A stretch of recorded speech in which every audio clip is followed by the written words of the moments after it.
What's going on, everyone? So today we are back with another deck tech with Emperor Palpatine Red. Now, for those of you that have been tracking a lot of the more competitive events around Star Wars Unlimited, there was actually a recent 1K cash tournament that featured an Emperor Palpatine as the runner-up, which was a pretty sweet list. So seeing that, and seeing as I really quite enjoy Tarkin Red, which is a list I probably will be posting, well, in some of the future videos, so subscribe if you want to check that out, as we do daily videos here on the channel. I wanted to mess around with Emperor Palpatine Red because I played around with some mono green Palp before. I played around with some blue Palp, but this is a list that I hadn't really played too much, and so I decided to tune it and at least play around with it for my own store. And well, it's been really fun and actually extremely powerful. So let's start off with the leader here, as we normally do. Emperor Palpatine is one of the most cool, I would say, most interesting leaders that we can have, or we could be using in the game, simply because I love drawing cards, and his action is a really big downside, right? We have to kill our own friendly units to make this action be able to do anything. The one damage is not irrelevant. You can kill things off like TIE fighters, Greedos, and maybe finish off something. Drawing a card is actually relevant in this deck because we want to be able to extend the game into the mid to late game, and those extra cards, you know, casting a resupply on like turn 5 or 6 is extremely valuable for the deck still. So not always going to be used too much, and especially if you're in a more aggressive matchup, especially against things like Boba or, you know, something like, you know, Sabine, you oftentimes won't be using this action. On the other hand, the backside of Emperor Palpatine is one of the strongest, if not the strongest, single deploy option you have in the entire game. 410 at 8 resources, most expensive leader we have in the game currently, even with Mando and Moff Gideon being spoiled. But we get to take control of an enemy unit, almost like a traitorous. It can be anyone as long as it's damaged. So you could set this up with your own action ability, or you could use some other units that we have that damage things in order to take advantage of this. And this doesn't need to take something big, okay? It could take anything. It's basically just a free removal spell that also comes with a 410 body, the biggest body in the entire game, even bigger than Thrawn, who's a 3/9, okay? Really awesome turn, and it's one of the reasons why he is used as the top end of this deck, because he can have some really swingy turns, and especially in the controlling matchups where you dump an Emperor Palpatine, ooh, this guy just dominates the board. We are running a 30 HP base. I've tried Tarkin Town with the action ability. It's kind of interesting because the combination of playing a unit, dealing 1 damage, and then Tarkin Town is pretty cool. Problem is that's a lot of actions, and it's only a one-time deal. Most often, you'd rather just trade off your early game units with their early game units and then have that extra 5 HP to help you stabilize. So that's why we went with the red 30 HP base. Again, you can use Tarkin Town to synergize with the action ability, but it only is good in certain matchups, and I found that you are really disadvantaged in those more aggressive matchups when you don't have that 30 HP base. So that's going to be Emperor Palp. Let's talk about the ground units. So the thing about Palp that arguably is the coolest thing is that you get to play with some of my favorite units in the entire game. Things like Emperor Palpatine, Reinforcement Walker, etc. But we got to start off with the 2-drops, or the turn 1 plays. We have 3 copies of Seasoned Shore Trooper and 3 copies of Colonel Yularen. Now, Seasoned Shore Trooper, you can run the is it First Legion Stormtrooper, the 2/3 that gives you +2/+0 when you're fighting damaged units. It synergizes well with Palp's action ability, but I've just found it's more consistent to just play this guy, and if they don't kill your Shore Trooper, or you're not trading off with it early, it can oftentimes trade up because you will get to that 6 resources very quickly. So it's just a nice turn 1 play. 3 copies of Colonel Yularen. This is really important. This is arguably one of the reasons why we can even play this deck in the first place, because this will heal at least 1 when you play him, but oftentimes it'll heal 2 to 3 in the early game. And in the late game, you could do things like play a Yularen, play a Darth Vader, get another green unit, and suddenly you're feeling like 2-3 randomly, and that just gets you to the later parts of the game when you can deploy things like Palp, Reinforcement Walker, and things like that. 3 copies of Super Laser Technician starts off our 3-drop slot. 3 resource slot, I should say. This is just the quintessential green villainy card. Like, I don't know of any green villainy deck that isn't running a playset of these. It's just so powerful to be able to trade into your opponent's units. And with Palp specifically, you could actually control when you want this guy to die without attacking, right? So you could do something like play this guy on turn 3 and then immediately defeat him to maybe finish off something you might have attacked with Shore Trooper, and then you get to draw a card, which is kind of cool. So that is a little bit of a synergy there, but oftentimes you're just going to be looking to trade in with an opponent's creature and get your resource, right? 3 copies of Emperor's Royal Guard. This is where this card really shines, as we have Emperor Palpatine, which means this is a 3 resource, 3/5. This trades really well into a lot of the units. Of course, there's a lot of times when your opponent plays like a 3/4 and, you still trade off equally with 2 separate attacks, right? But the thing with Emperor's Royal Guard, there's 2 things here. Let's say you go turn 1 Yularen. Let's say they were playing Sabine and they hit you for 1 just to see if you're going to play space or ground, right? And then you go Colonel Yularen, you heal it, and they go A-Wing. And then you get to go Emperor's Royal Guard, potentially heal 1 if they hit you beforehand. And even if they didn't, now it's a 3/5 with Sentinel because you have that Yularen as an official on turn 1, which is really powerful. Something to consider is that if you want to take advantage of the Emperor's Royal Guard, depending on your story, your meta, Admiral Ozzel is another option for you to get this synergy on lockdown, which comes in on turn 1. I don't think he's as good of a mid-game play, but he is a little bit better with that specific synergy. We have 2 copies of Fifth Brother, as we do have a little bit of a force package in the deck, but it's not really reliant on these guys at all. This one's just nice as a synergy piece with Emperor Palpatine, as you can really start to do a nice chunk of damage to your opponent's units, especially if you've defeated a super laser attack. You can often combo that with Fifth Brother's attacking ability to potentially, kill off a unit. And of course, if you play this a little bit later, you could benefit from just, hitting down or pinging off a unit so that you can potentially take control with Palp. It's also just a unit that attacks for 4, essentially, so it trades up pretty nicely, and it usually won't die on the turn it comes down.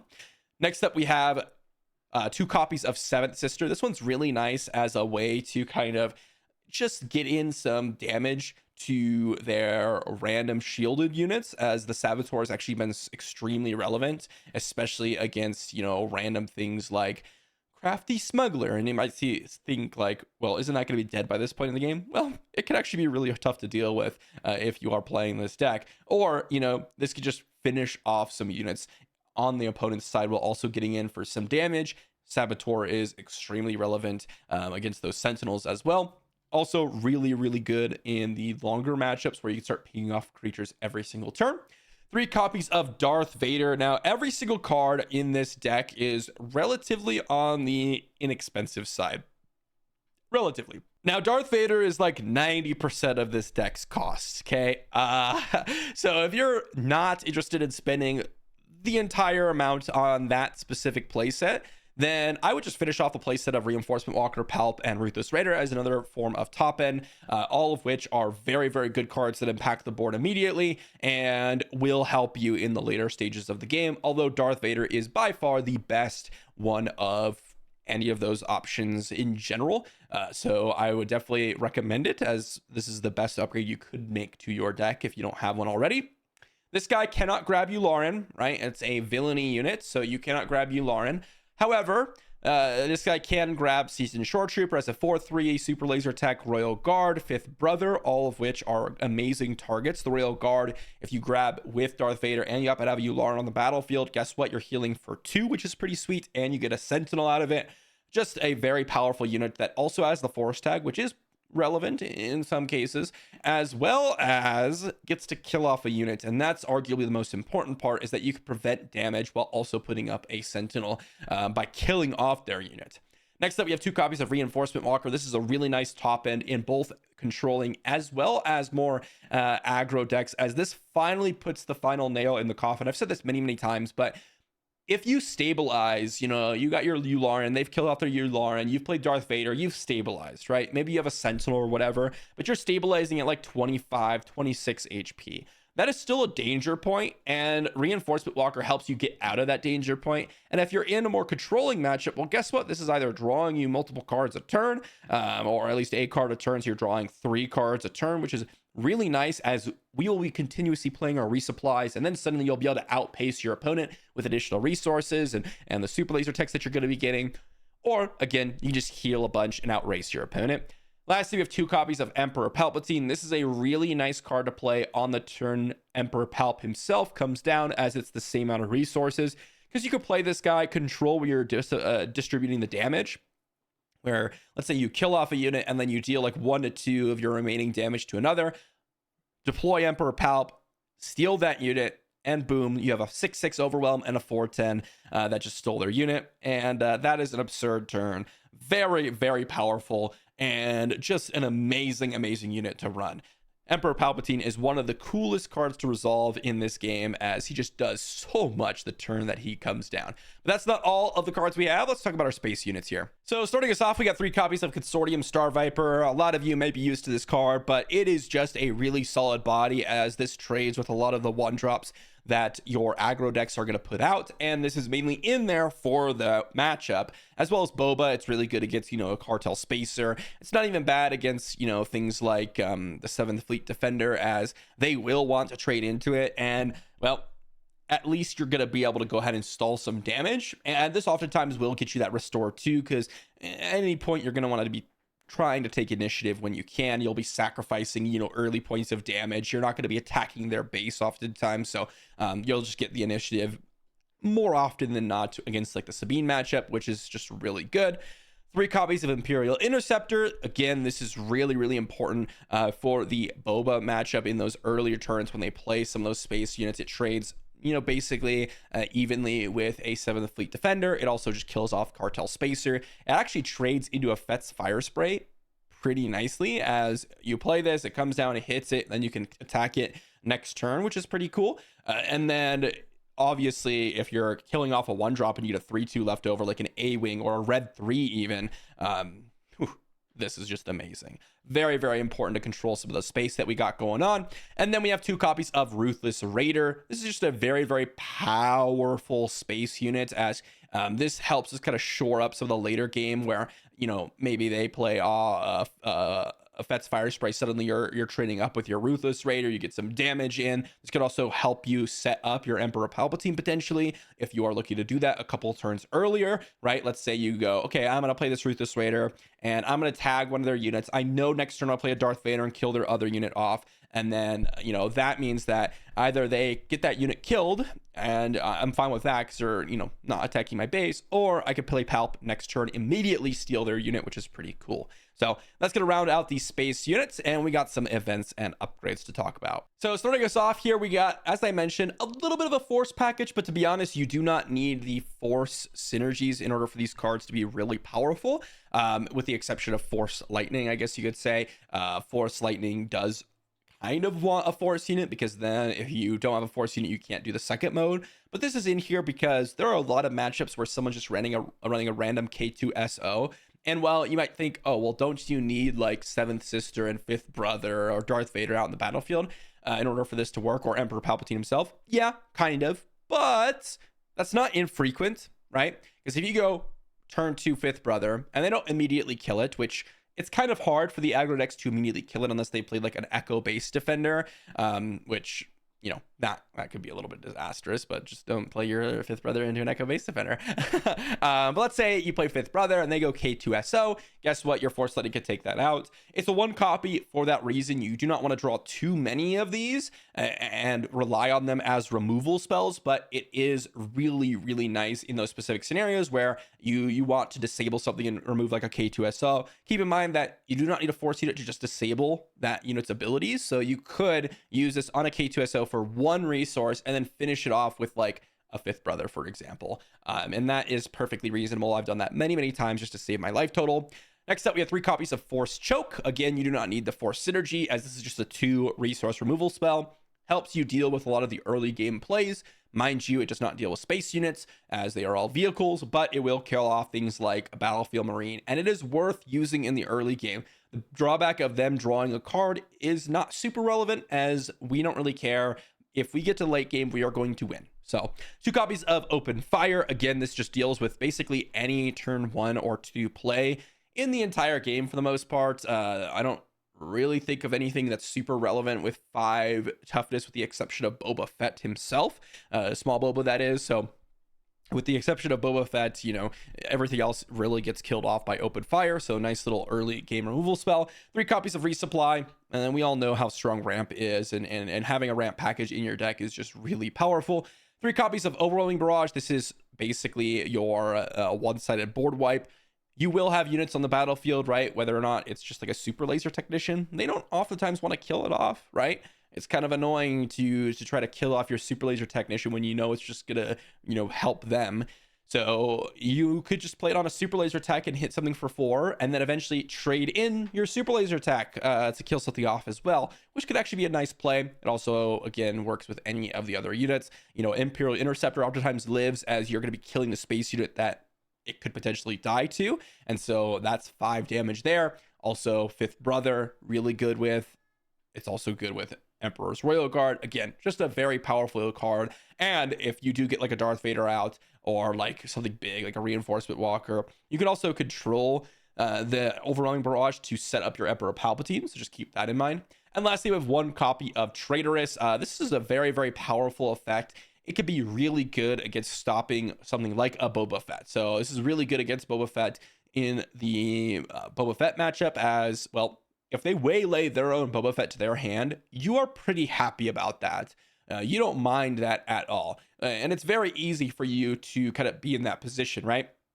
As you can resupply on turn 2. Let's say they go turn 2, you know, Boba Fett, and then turn 3 you get to go Traitorous your Boba Fett, and then if they don't immediately waylay it, you kill off whatever their turn 1 play was, and now you've ruined their tempo game. So really powerful there. Also just good against the aggro decks, right? Again, if you steal so like an Echo base defender, the game's like over, to be honest. Like for those of you that have been experiencing that matchup and they go Traitorous on your Echo base defender, you're like, oh, game's over, kind of.